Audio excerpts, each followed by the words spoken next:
Please stand for the flag salute. I pledge allegiance to the flag of the United States of America and to the republic for which it stands, one nation, under God, indivisible, with liberty and justice for all.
Good morning and welcome to RPtv.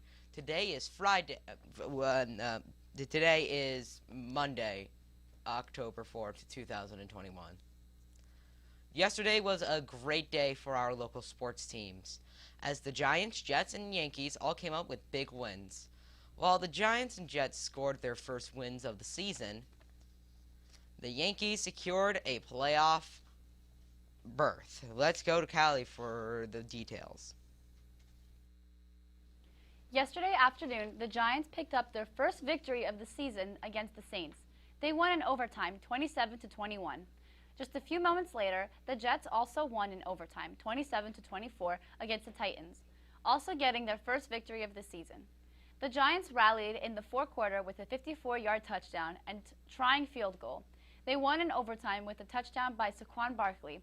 Matt Amendola's 22-yard field goal in overtime helped lead the Jets to their victory.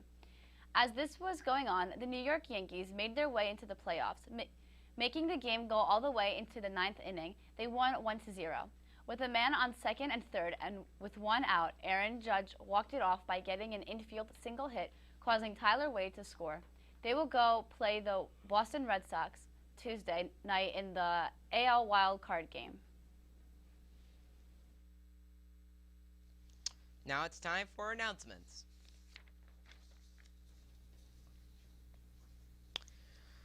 Hey dancers! Dance Club will hold their next meeting on Monday, October 4th in the auditorium at 2:40, right after school. Anyone who loves to dance is welcome to come. No previous training required. Any questions? Please email Ms. Dombrowski.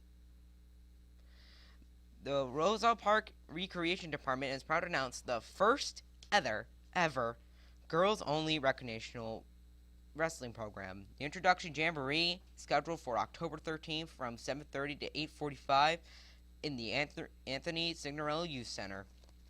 Registration will open on October 18th. You could sign up online at rprecreation.recdesk.com. The Garden Club is hosting their annual pumpkin decorating contest. It's $10 to enter, and a pumpkin is provided. All clubs, staff, homerooms, and families are encouraged to join. Voting forms can be picked up in the main office. Hello, my name is Louis Mancine, and I am the advisor to the Roselle Park High School Anime Club. We meet at 3 o'clock in the library every Monday. If you are a fan of anime, manga, or anime-based video games, this is the place for you. If you have an interest in any of this stuff, come visit us on Mondays, 3 o'clock. Have a great day. Now it's time for a special interview segment. RPTV's Alana Fernandez has filed a recent interview with the founder of Cause for Paws, a cat rescue operation. Let's go to Alana's interview. Hello there, everyone, and I'm Alana Fernandez, and welcome to RPtv. Today we have the beautiful Diane Carl with us, and today we're just going to be asking you a few questions. for Paws for Claws. Hey, everybody. Do you think that you could tell us a bit about your organization? Sure, I'd love to. So, Cause for Paws was founded by myself and a friend of mine back in 1999, a long time ago. And we've been rescuing kitties off the streets and out of shelters ever since. We're a pretty small group. We have sometimes 5, maybe up to 8 foster homes, and a core group of volunteers that do fundraising for us, and all different kinds of things for the animals. But we're a small group, but we've been going for a long time. So that's what we do. We rescue homeless kitties and occasionally a dog. And that's an amazing thing to be able to do, honestly. We're all pretty passionate about it. Could you tell us how COVID affected animal rescue organizations in general? Sure. I mean, I think it was pretty similar. Having spoken to some people from other rescue groups, I think it was similar for a lot of us. We had to come up with a whole new way of doing adoptions because we couldn't have them at the pet stores that are usually so kind to let us come in. And we also couldn't have people come into our homes, as we sometimes do, to see the kitties. So we had to get sort of creative and started doing some like video meet and greets, some FaceTime meet and greets. And then we had one volunteer who has a nice big backyard, and we were able to get some kitty playpens and set them up in her backyard, and keep everybody spread out, keep the kittens safe. We didn't really do it with any older cats because that might have not been too safe, but the kittens were fine in the playpens. And so we did get some adoptions that way. So it was basically meet and greets on video and some outdoor adoption events. So yeah, it made things difficult, but on the flip side of it, the one silver lining was that there were lots of people that were stuck at home and wanted a companion. So we did get some extra adoptions that way. And of course, cats and dogs, of course, but cats are very good companions when it comes to being at home, quiet. Absolutely. They're homebodies, so they were great companions for those of us that were stuck inside all the time. What do you like best about cats? That's a really tough question because So many. Because I love them so much. I love everything about them. I'm pretty much of a kitty nut. But I've grown up with them, also grew up with dogs as well, and love dogs. But the homeless kitties are my passion. And I mean, I think what I would say, in a succinct way is that I love the fact that they can be so loving and comforting, but yet so independent at the same time. And there's really nothing better than the sound of a kitty purring. It's really hard to be stressed out after a hard day when you have your kitty next to you purring. They tend to take all the stress away. And they tend to be able to tell when we're starting to get stressed. Absolutely, yeah. They seem to know when they're needed, and that's really a wonderful quality. Do you have a cat yourself? I absolutely do. I don't think I could ever live without one again. I had to, as I said, I grew up with cats and dogs, always used to having animals around the house. My parents were obviously animal lovers, but I couldn't have one during college or during law school. So as soon as I finished school and was a little bit more stable in my residence, the first thing I did was run to the local shelter and get myself a kitty. And obviously I've had them ever since. I have several kitties, and also at the same time normally have several foster cats and kittens as well. That must be a lot of work. It's a lot of work, but it's very rewarding too. Be able to see animals go through their forever homes. Exactly. And sometimes we get them and they're in terrible shape. They've been out on the streets fending for themselves, and they're sickly and underweight, and just nursing them back to health and then seeing where they started from and then the loving homes that they go to is just incredibly rewarding.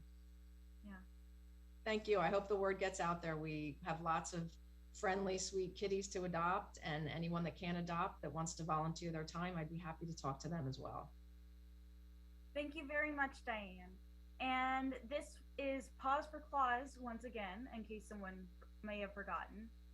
And I am Alana Hernandez from RPtv, and thank you all for listening. Thanks for watching, have a great day, and stay tuned for CNN 10.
Welcome one, welcome all to a new week of our show as we present down the middle events coverage from around the world. My name is Carl Azus, and today's first story takes us to America's most populated state, where a controversial new law is set to take effect in the months ahead. California's government will require students to get a coronavirus vaccine in order to attend school. This will apply to millions of students from kindergarten through 12th grade at public and private schools in California. But it won't take effect until one of the vaccines is fully approved for younger people by the U.S. Food and Drug Administration. Currently, a vaccine made by the companies Pfizer and BioNTech is approved for people ages 16 and older, but it has not been fully approved for younger Americans. People ages 12 through 15 can get one under an emergency use authorization. California's government expects the FDA will eventually approve COVID vaccines for kids, so it says its vaccine mandates will follow that and likely take effect in January or July. It'll apply to students who attend school in person, but there will be online schools, homeschool, and independent study options for unvaccinated students. According to the Los Angeles Times, parents will be able to refuse the vaccine for their children on the grounds of personal beliefs, but California's government might overturn that option in the future. The state's governor says the school mandate will speed up efforts to overcome the COVID pandemic, but health officials say it's possible for the Delta variant of coronavirus to spread among vaccinated people. Lawsuits against the mandate are expected. While some parents have said they support the idea and think it'll keep kids safer at school, others have said the vaccine needs to be a personal medical decision, not a requirement. They're concerned about the short and long-term effects of the vaccine on young people who have a much higher survival rate for COVID than older people. If and when the school mandates take effect, they'll make California the first state in the nation to have them.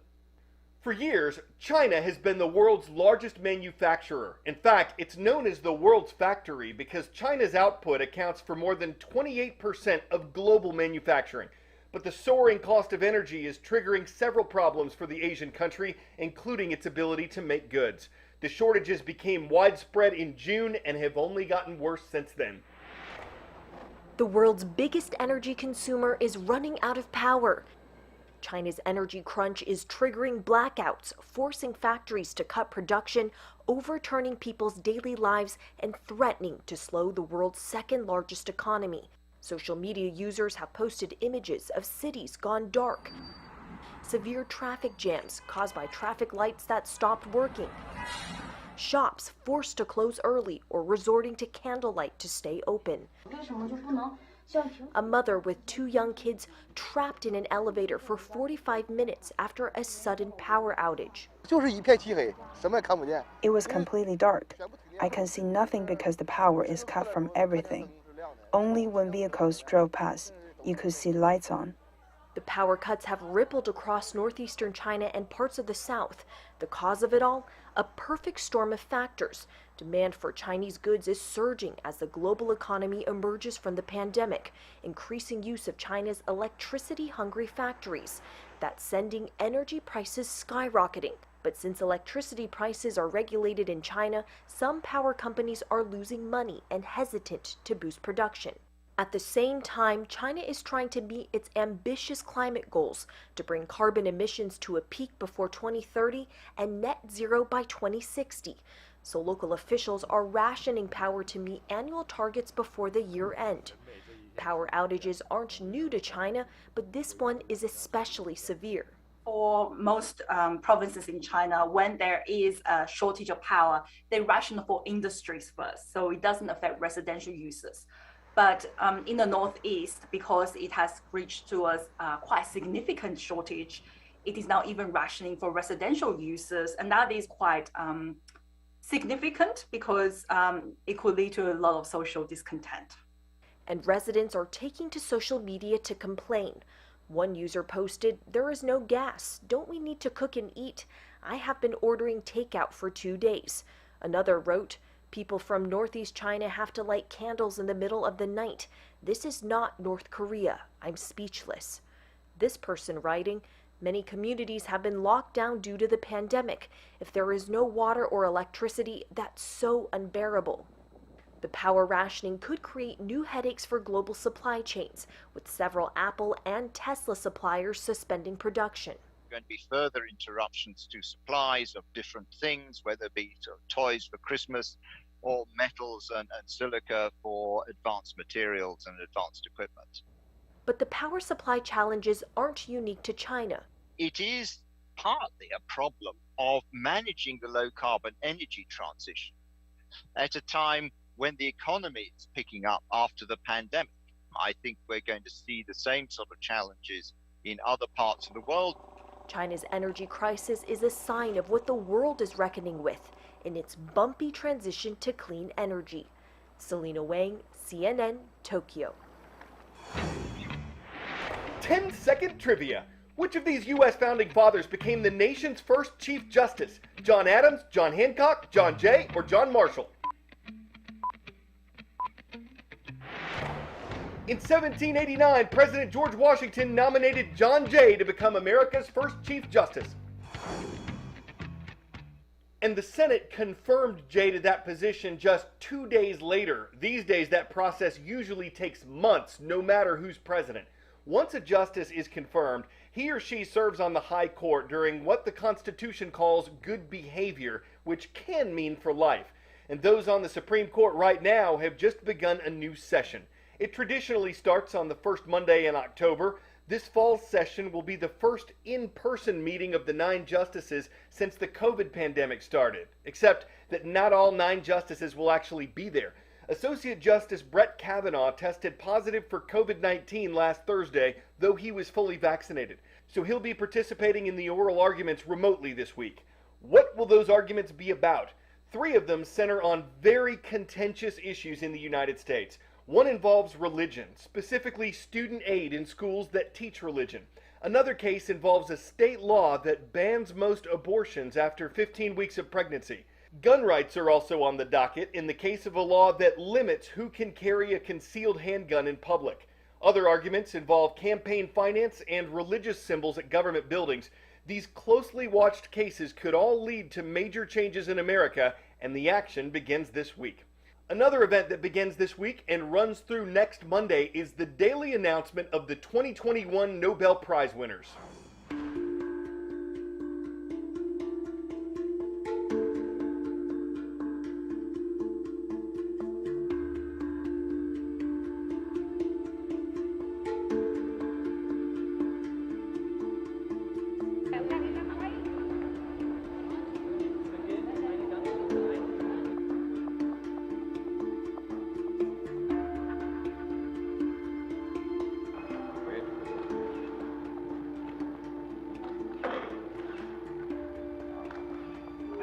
At the age of 28, the young Marie met and married a French scientist named Pierre Curie. Together in their laboratory in Paris, they shared in the research that isolated T03.